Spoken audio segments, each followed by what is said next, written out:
Hi guys, welcome back to my YouTube channel. So guys, on today's tutorial I'll be doing another trending gele style for you guys. So this gele style is very easy, very simple. You can actually even tie it on your head by yourself. So let me know at the comment section guys if you want me to do tutorial on how to tie this gele on my head.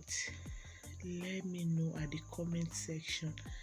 So I created 7 plates at the front. Now I'm extending the plates I created at the front. I'm extending it to the both side.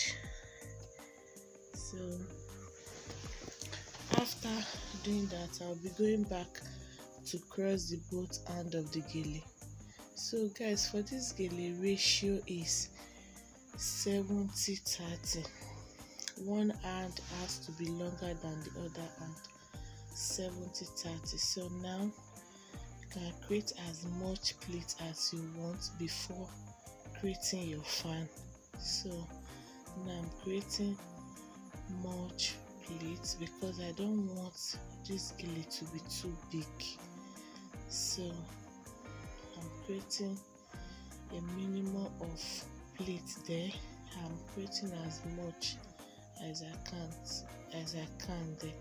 So now I'll be creating my fan little by little there.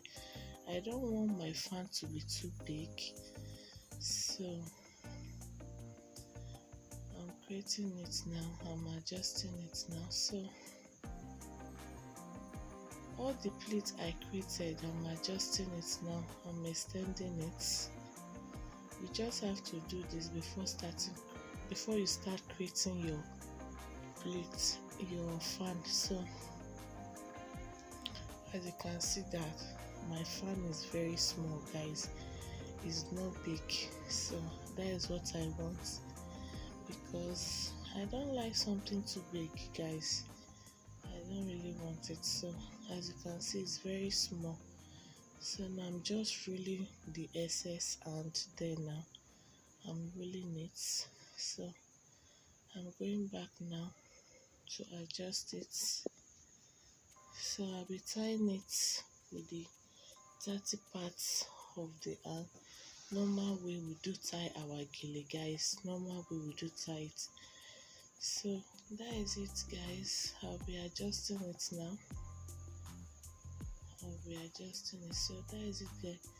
Please don't forget to like, comment, subscribe, hit the notification bell for you guys to know whenever I upload a new video. So this is it guys. As you can see, it's very lovely. Love you guys.